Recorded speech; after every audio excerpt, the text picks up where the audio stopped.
Et si vous ne connaissez pas un minimum, les gens le savent tout de suite. Voilà. Mais c'est mieux de connaître ces produits-là pour pouvoir vendre. Ouais. D'accord, très bien. Je sais pas, alors, par exemple, ça, c'est quoi? Alors, ça, c'est du No Explose. C'est un mélange de créatine. Donc, la créatine sert à l'endurance et la récupération. On a le droit de consommer de la créatine en France? Oui, bien sûr. D'accord, parce que je croyais que les footballeurs n'avaient pas le droit, par exemple. Alors, en fait, la créatine, elle a été interdite en France en 2001. Oui. Pourquoi? Parce qu'elle efface les produits dopants. D'accord. La créatine elle-même n'est pas dangereuse, mais par contre, elle efface les produits dopants. Et vous me parlez de footballeurs.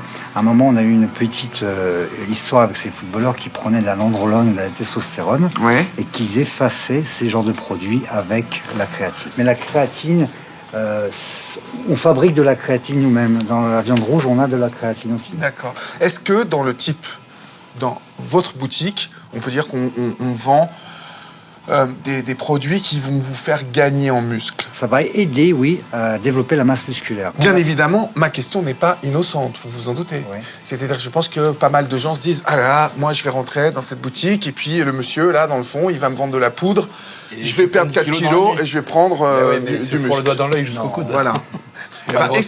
Si c'était aussi simple que ça, est-ce que tu crois que je me casserais la tête à m'entraîner 3 heures par jour et tout? Sans entraînement, la protéine, à quoi elle sert? Elle sert à nourrir le muscle. Mais si le muscle n'est pas travaillé, n'est pas stimulé, la protéine ne sert à si rien. tu stimules pas ton muscle, quand tu t'entraînes, tu stimules ton muscle pour le faire grossir.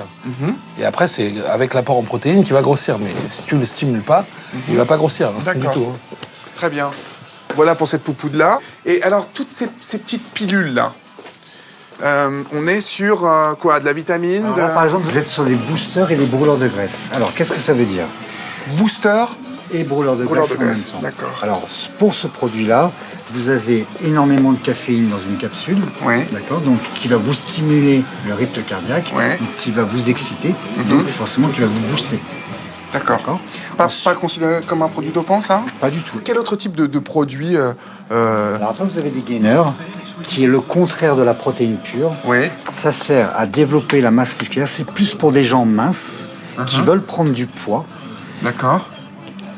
Pas forcément que du muscle, ça peut être de la graisse aussi. Eh bien, écoutez, super, je vous remercie pour tous ces conseils et puis bonne continuation. Merci, monsieur. Pour les Nataf, les courses sont faites, la préparation peut continuer. Nous nous retrouverons dans quelques jours.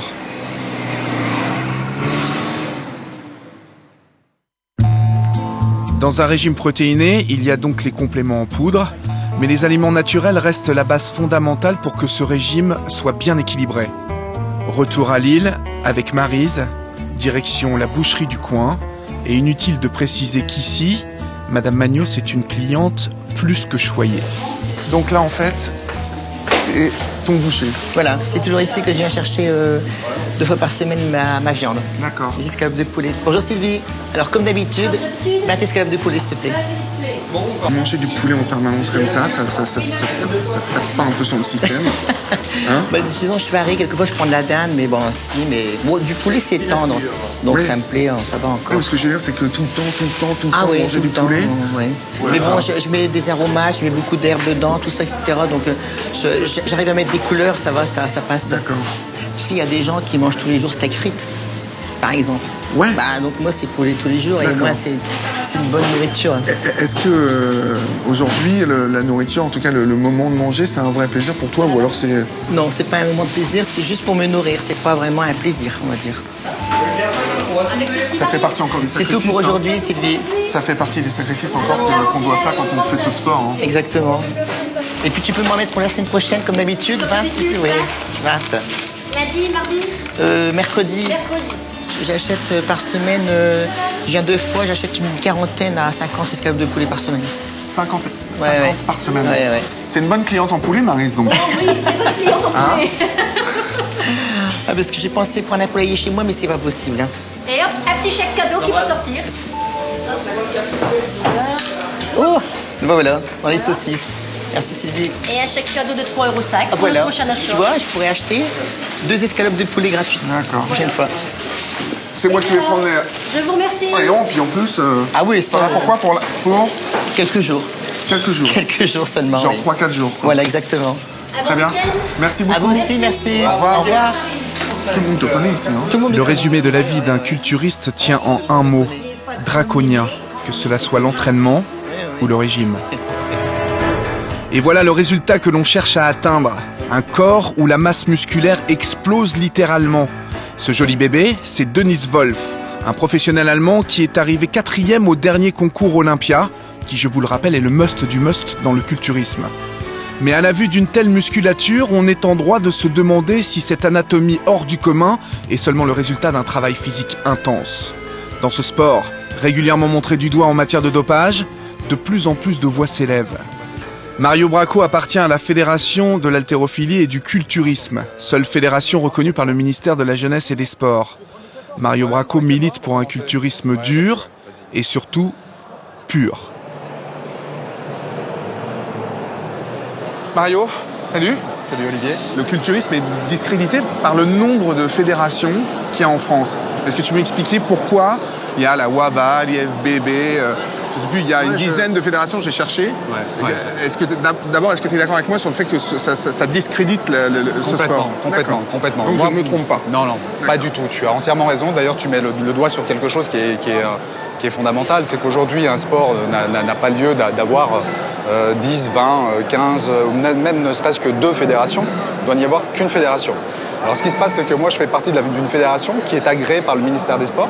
Et qui est la seule? Et qui est la seule, donc reconnue par l'État. Il y a aussi des contrôles qui sont pertinents donc à chaque compétition. Donc des contrôles. Quel type de contrôle? Contrôle antidopage. Donc contrôle antidopage. Contrôle antidopage. Il n'y a pas dans les autres fédérations? Alors qu'il n'y a pas dans les autres fédérations, non, parce que si vous voulez. Comment l'agence de lutte contre le dopage pourrait-elle contrôler des fédérations qui ne sont pas reconnues? Alors le problème, c'est ça, voilà, c'est ça en fait, c'est qu'elles ne sont pas fédérations en France, elles ne sont pas considérées comme fédérations en France. Donc, ça veut dire par exemple, tu vois le Dennis Wolf, tu vois Dennis Wolf, ouais, voilà. Qui est un athlète olympien. Qui est un athlète olympien, qui fait 4 au dernier Olympia. Ouais. Mais qui. Quand tu vois cette masse. Cette masse, ouais. Tous les athlètes à qui je demande qu'est-ce que vous en pensez, ils me disent c'est un autre monde. Toi, qu'est-ce que tu me répondrais? C'est en effet un autre monde. Alors, il faut choisir les bons mots parce que c'est un autre monde. On ne sait pas si c'est du sport, si c'est de. J'ai peur d'employer des mots qui peuvent être violents. J'ai pas envie de dire que c'est du cirque. Mais c'est le sport spectacle. Moi, c'est le sport à l'américaine.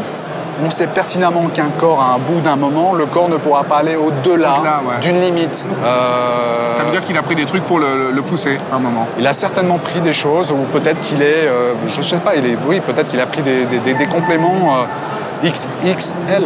XXL. D'accord, ok. Voilà. Merci à toi, Mario. Salut. Salut, Nicolas. Merci. Au revoir. Merci. À bientôt. Ciao. Tu es habillé, on y va? Ouais, c'est bon.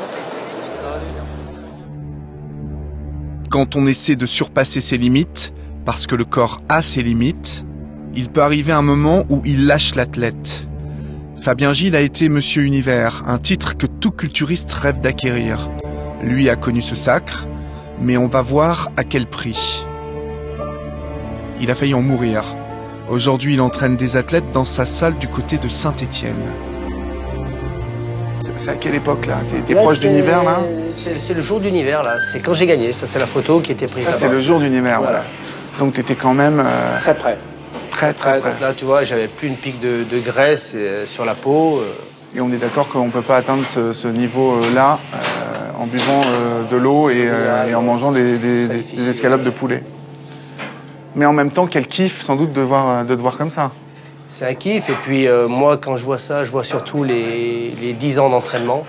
Je vois les 6 mois de régime qui ont précédé la compétition, les charges de régime draconien, les charges énormes qu'il a fallu déplacer pour pouvoir arriver à ce niveau. D'accord. Ça fait combien de temps que tu as arrêté, là, maintenant? Maintenant, moi, j'ai arrêté la musculation par obligation il y a 5 ans. D'accord. En 2004. Justement, par obligation. Donc, est-ce que tu peux me raconter un petit peu ce qui t'est arrivé au moment où tu es au top de ta forme? Je venais d'avoir ma carte professionnelle, j'allais participer à des concours, il fallait que je prenne encore un petit peu de poids. Oui. Et puis les entraînements toujours plus durs, toujours plus longs, toujours plus lourds. Et j'ai eu un problème pas cardiaque, mais plutôt... c'est l'aorte qui a cédé, en fait. Il faut spécifier que l'aorte est donc C'est l'artère principale qui part du cœur et qui va irriguer un petit peu tout le reste du corps.